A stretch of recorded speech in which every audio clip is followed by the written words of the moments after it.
Alors, on poursuit notre cours d'immunologie avec cette fois la réaction adaptative à médiation cellulaire. Donc, qui dit cellulaire dit intervention de cellules cette fois. C'est les cellules qui vont agir. Alors, quelles sont ces cellules? Eh bien, ce sont les lymphocytes T cytotoxiques qu'on appelle aussi LTC sur le schéma. Alors, on va commencer par regarder ensemble le document 1, page 288. Donc, vous avez votre livre pour retrouver exactement ce document. Alors, si on analysait un peu plus en détail ce document, je vous rappelle, n'oubliez pas les étapes d'étude de document. Je vous embête suffisamment avec pour que lors des contrôles, lors du bac, vous fassiez correctement les choses. Donc, ce qui est fait, on va infecter une souris par un virus et on mesure au cours du temps l'évolution de la quantité de virus et de lymphocytes T cytotoxiques. On constate, au début, il n'y a quasiment pas, voire pas de lymphocytes T cytotoxiques. On peut me dire qu'il n'y en a pas. Et il faut quelques jours avant que les lymphocytes T cytotoxiques apparaissent. Et là, bizarrement, j'ai oublié de le préciser, là on constate que en 4, 5, 6 jours grand max, eh bien, le virus disparaît totalement. D'accord? Donc la charge virale diminue. Naturellement, on met des valeurs. Alors on rappelle en connaissance, c'est quoi les lymphocytes T? C'est les cellules de l'immunité adaptative. Et on va les trouver dans tous les ganglions, les tissus lymphatiques secondaires. Donc ça, maintenant vous le savez. Et qu'est-ce qu'on doit dire aussi? C'est que dans les premiers temps, on a la réaction inflammatoire innée, c'est-à-dire qu'on a la phagocytose qui se met en place, et lors de cette réaction inflammatoire innée, eh bien les CPA, nos cellules dendritiques, vont progressivement se déplacer vers les ganglions. D'accord? Ce que je vous précise ici, c'est que les lymphocytes T cytotoxiques ne s'attaquent que à des cellules qui sont infectées par un virus ou des cellules cancéreuses. D'accord? Donc dans mon tableau, j'ai peut-être pris un petit peu d'avance, on va comprendre tout ça juste après. Donc, ce qui est important, je l'ai mis en rouge, c'est que finalement, les lymphocytes T cytotoxiques n'apparaissent pas tout de suite. Il faut impérativement qu'il y ait d'abord la réaction inflammatoire innée. D'où cette hypothèse, eh bien, pour que les lymphocytes T cytotoxiques, ces cellules, elles paraissent, il faut certainement qu'elles soient activées par la réaction inflammatoire innée, et on va comprendre ça tout de suite. Donc, comment se déroule la réaction cellulaire cytotoxique, c'est-à-dire celle qui fait intervenir des cellules cytotoxiques? Alors, cette information, elle est essentielle, on n'en a pas parlé, et c'est assez simple à comprendre. Là, je ne parle pas d'infection, je parle de toutes vos cellules qui se portent parfaitement bien. Mais une cellule qui se porte bien, une cellule, c'est la brique du vivant. Et la brique du vivant, c'est plein de molécules qui ont chacune une durée de vie. D'accord? Donc ça veut dire qu'en permanence, dans une cellule, les molécules vieillissent, elles ont une durée de vie, et donc elles sont en permanence renouvelées. D'accord? C'est ce qu'on appelle le turnover moléculaire en anglais. Et du coup, qu'est-ce qui se passe? Je vous ai fait un joli schéma que j'ai un tout petit peu retravaillé, mais enfin pas beaucoup.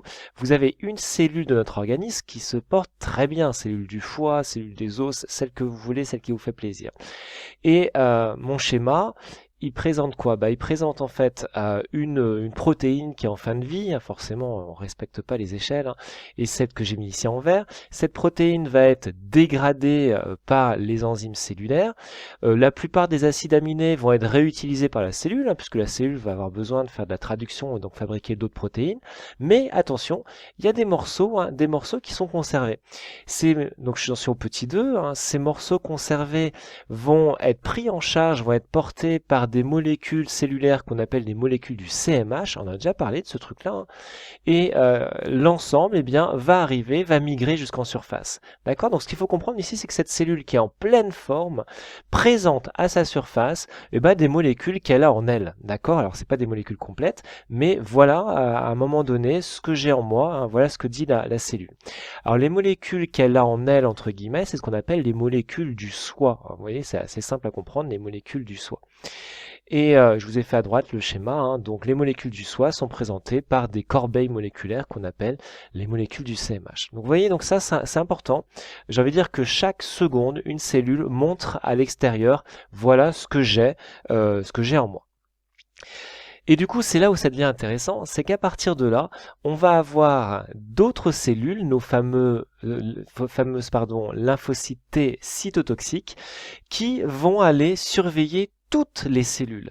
Et là, j'ai mis un gendarme parce que c'est exactement le rôle, c'est-à-dire qu'elles vont en gros leur demander, bah, dis donc, vous ressemblez à quoi? Arrêtez-vous, je vous inspecte un petit peu. Et si tout se passe bien, eh ben, notre cellule va pouvoir vivre tranquillement. Par contre, il va y avoir un souci technique à partir du moment où la cellule est cancéreuse. Une cellule cancéreuse, je vous demande de revoir un petit peu ce qui a été vu en première, mais pour faire simple, une cellule cancéreuse, elle perd un petit peu tout contrôle et puis elle va à la fois se multiplier énormément, mais aussi avoir des molécules qui sont un peu différentes. Et donc, les molécules ne ressembleront plus aux molécules du soi. Donc ça veut donc dire qu'elle va présenter, hein, ces cellules cancéreuses, elles vont présenter à leur surface des molécules qui ne sont plus vraiment des molécules du soi. Et donc ça va être reconnu par les lymphocytes T cytotoxiques. De même, en cette période de coronavirus ou même de grippe, les virus qui infectent nos cellules, eh bien, vont se photocopier à l'intérieur et notre cellule, elle va prélever des protéines du virus et les montrer à sa surface. D'accord? Elle dit, bah voilà ce que j'ai en ce moment chez moi, ça va pas trop bien, je vous le présente avec mes molécules du CMH. Et à partir de là, voilà ce que je vous ai mis, les lymphocytes T cytotoxiques vont détruire ces cellules par un processus qui est somme toute assez sympa, c'est ce qu'on appelle le baiser de la mort. Donc ça ressemble un petit peu à ça. Si vous êtes une cellule infectée par un virus ou bien une cellule cancéreuse et qu'un lymphocyte T cytotoxique vous approche, ça sent pas bon pour vous et c'est tant mieux pour l'organisme. Alors c'est quoi ce fameux baiser de la mort? C'est assez simple, vous avez ici une photo d'une cellule qui est affectée en rose par le virus de la grippe par exemple, et à droite vous avez deux lymphocytes T cytotoxiques qui passent par là et qui viennent un petit peu contrôler les cellules de l'organisme. Le schéma vous montre clairement les choses. Qu'est-ce qui se passe? Notre cellule, maintenant elle est jaune, hein, elle présente à sa surface les fragments de virus portés par son complexe du CMH qui est en vert. Les fragments de virus, c'est symbolisé par des triangles. Et donc, notre lymphocyte T cytotoxique, vous voyez, il va reconnaître cet ensemble et constater que ce n'est pas des molécules du soi. À partir de là, eh bien, qu'est-ce qui se passe? Il y a deux mécanismes qui se mettent en place, soit l'un, soit l'autre, voire éventuellement les deux. Notre lymphocyte T cytotoxique va envoyer des enzymes qui vont percer des trous. Alors, on parle de perforine, les molécules c'est des perforines, et donc forcément votre cellule qui était infectée, eh bien, elle va s'éclater. La membrane va se décomposer. Excusez-moi, j'ai eu un bug parce que je constate que les couleurs ont été inversées, ce qui n'est pas très très intelligent. C'est-à-dire que notre lymphocyte T cytotoxique est devenu jaune, d'accord, et notre cellule infectée est devenue violette. Alors là, c'est la première fois que je fais attention à ce détail. Donc voilà pourquoi j'ai eu un tout petit bug. Donc quoi qu'il en soit, notre cellule infectée va éclater parce que sa membrane va être perforée. Vous voyez, ça fait des petites bulles, des bulles de membrane. Et donc forcément, notre cellule se désagrégeant, le virus ne peut plus se photocopier. D'accord? Et après, c'est tout ce qu'on a vu avec nos anticorps, la phagocytose, etc. D'accord? Donc c'est toute cellule infectée par un virus va être détruite par les lymphocytes T cytotoxiques. Le deuxième mécanisme, c'est ce qu'on appelle l'apoptose. Alors le résultat est exactement le même, exactement le même. Notre membrane va se déstructurer. Et alors là, je vous ai mis le document et vous le lirez. En fait, notre lymphocyte T cytotoxique, par contact, va entraîner une cascade de réactions moléculaires qui va faire que la cellule elle-même se détruit. D'accord, c'est un mécanisme d'autodestruction tout à fait normal, puisque nos cellules ont une durée de vie, et lorsque par elles-mêmes elles décident de mettre fin à leur vie, c'est ce qu'on appelle l'apoptose. D'accord, donc généralement ça se fait par elles-mêmes, puisque les cellules ont une durée de vie, mais là, en l'occurrence, c'est le lymphocyte T cytotoxique qui va entraîner cette apoptose cellulaire. D'accord. Je vous mets un petit film juste en dessous, de façon à ce que vous voyez un petit peu à quoi ça correspond ce baiser de la mort de façon concrète au microscope. Allez le voir, c'est intéressant à voir. pour finir, la question à se poser, mais pourquoi ça se fait pas tout de suite cette histoire-là? Pourquoi les lymphocytes T cytotoxiques apparaissent au bout d'un certain temps? Alors je pense que vous avez un petit peu deviné ce qui se passe. Eh bien, c'est notre histoire, hein. Normalement, ce document, vous l'avez en tête, hein, sinon vous n'avez pas regardé la première vidéo, allez le faire. C'est les fameuses cellules présentatrices d'antigènes, les cellules dendritiques qui ont bien mangé sur le lieu de l'infection et qui présentent désormais à la surface, sur la molécule du CMH, les antigènes, par exemple du virus ou bien d'une bactérie, d'accord? Et ces cellules CPA, eh bien, elles vont rejoindre la lymphe et il faut un certain temps, hein, il faut un certain temps pour que elles arrivent dans les casernes qu'on appelle les ganglions, d'accord? Puis en plus, non seulement il faut qu'elles arrivent dans un ganglion, mais ça se trouve c'est peut-être pas le bon ganglion, donc elles doivent poursuivre dans le prochain. Donc ça prend un certain temps. Et après, qu'est-ce qui se passe une fois arrivé dans le ganglion? Eh bien, normalement, ce schéma doit vous rappeler à 95% un schéma que vous avez fait, qu'on a fait ensemble sur les lymphocytes B. Alors effectivement, je mets un petit peu les choses. Nous sommes dans un ganglion lymphatique, d'accord? Et eh bien, qu'est-ce qu'on a cette fois?